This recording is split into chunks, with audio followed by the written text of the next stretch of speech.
guys, and welcome to my workshop. As I was busy here this morning, I hope you've noticed what I wanted to show you. I've got a traditional leg vise with the normal parallel guide, but I'm not sure if you noticed, there was no pins that I had to move to accommodate the different size boards. Before we have a closer look down here, let's maybe first have a look at the theory, and then we have a look down here. Thank you. Here we have the traditional leg vise.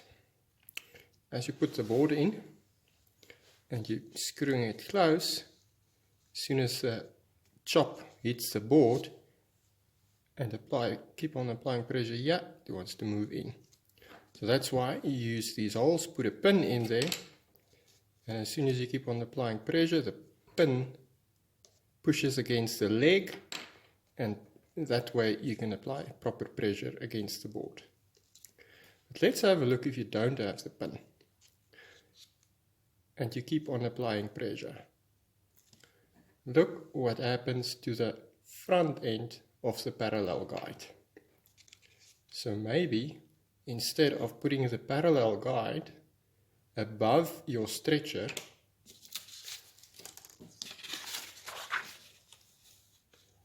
let's put it below the stretcher.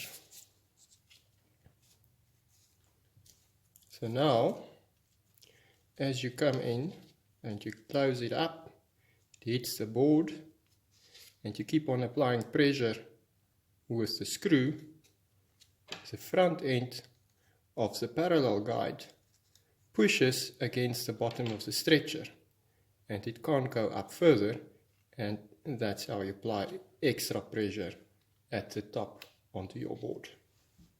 Let's see how it looks in practice. Here we are at the bottom of the workbench. Let's just take the castors out of the way so you can see. If you haven't seen it yet, check in the description below, and I'll put a link there for the castors. Okay, so let's just take the board out.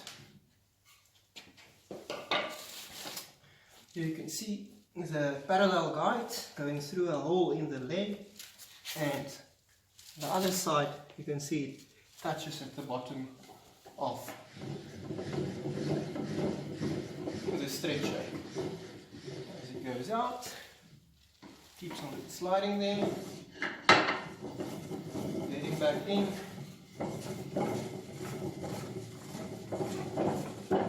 keeps on sliding there. As soon as you start applying pressure, you can see it opens, closes up a little bit more at the bottom, but it's tight at the top. Off camera, I just took off the screw so I can take the chop out nice and quickly. One of the key things why it operates nice and smooth is because of this strip of low friction tape that I put at the front end of the parallel guide. That is this Woodcraft UHMW tape, and I'll put a link down below where you can find that. Okay, so that's the front there.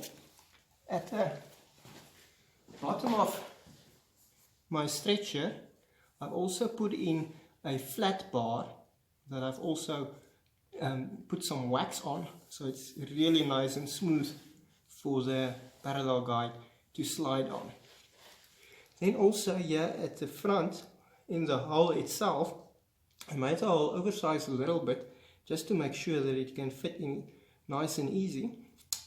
Then afterwards, I just made this little shim just to make sure that the parallel guide is at the correct height.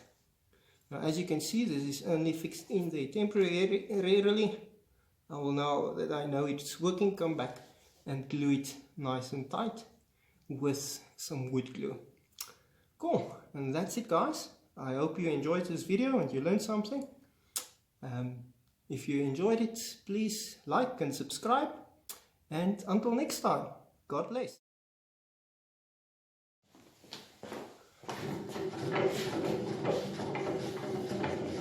Man, I think I'm gonna love this screw.